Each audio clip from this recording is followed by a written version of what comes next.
Nous allons aujourd'hui nous attarder un petit peu sur l'élément head qui est inclus dans tous les fichiers HTML, à savoir cet élément-là.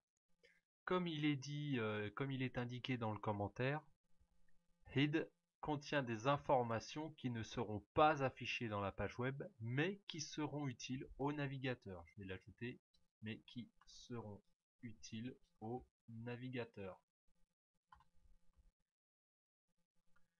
Pour pouvoir observer tous les changements, je vais diviser ma fenêtre en deux parties, donc une fenêtre avec le code et une fenêtre avec la page web. Alors, première chose à savoir sur head, c'est tout ce qu'on va mettre à l'intérieur n'est pas affiché dans la page. D'ailleurs, pour éviter toute confusion, je vais vider le contenu de la balise body, et si j'actualise ici, on voit que je n'ai plus rien du tout.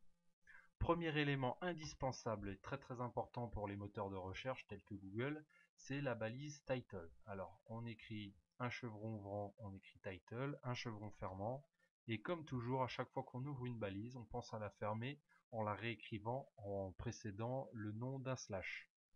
Et dans ce title, on peut donner un nom de page. Par exemple, ici, je vais mettre ma première page. Et j'enregistre les modifications.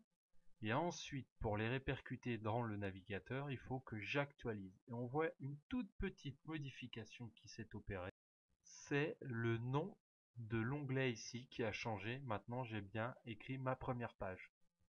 Si j'écris ma première page avec un point d'exclamation, je retourne ici, j'actualise. On voit que le point d'exclamation s'est affiché également. Donc n'oubliez pas, chaque modification dans la page, il faut enregistrer la modification, puis aller sur le navigateur, puis actualiser.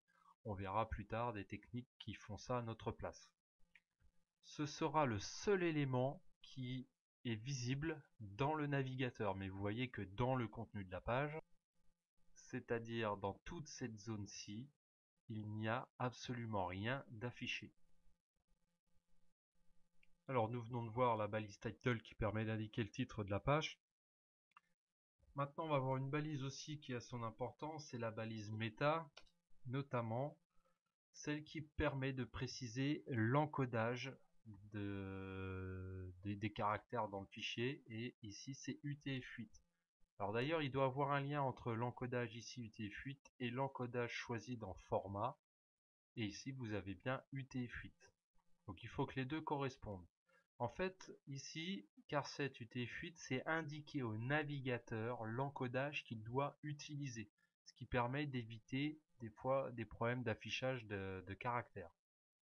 Alors maintenant, si votre fichier est bien en UTF-8 et qu'ici vous avez spécifié UTF-8, vous ne devriez pas avoir de problème d'affichage des caractères.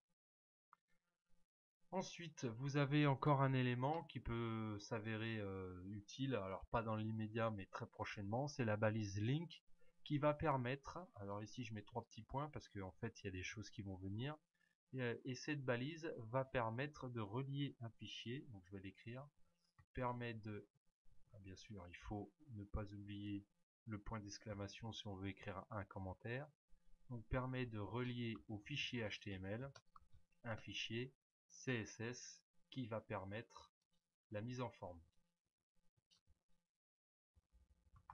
Voilà. On n'oublie pas de fermer ce commentaire de cette façon.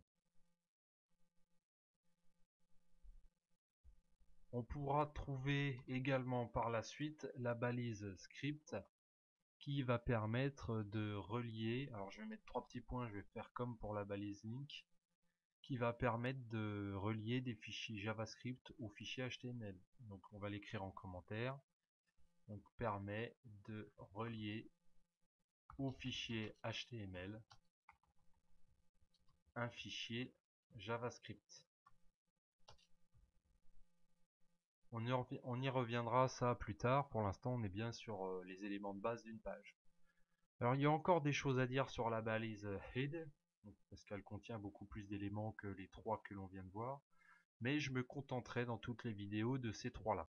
Donc, afin que les choses soient bien claires, hein, nous avons travaillé sur la balise head. Donc, cette balise ne permet pas d'afficher quoi que ce soit à l'écran dans le navigateur. Ensuite, cette balise peut contenir, entre autres balises, 3 autres balises, à savoir la balise title qui permet de spécifier le titre de la page, une balise méta avec l'attribut charset et la valeur d'attributé fuite pour indiquer la façon dont est encodée ou doit être restituée la page, et cela doit correspondre à l'encodage du fichier. Et enfin la balise link qui va permettre de relier au fichier CSS qui va permettre la mise en forme, et enfin la balise script qui va permettre de relier des fichiers JavaScript qui vont permettre par exemple d'ajouter des effets dynamiques dans la page.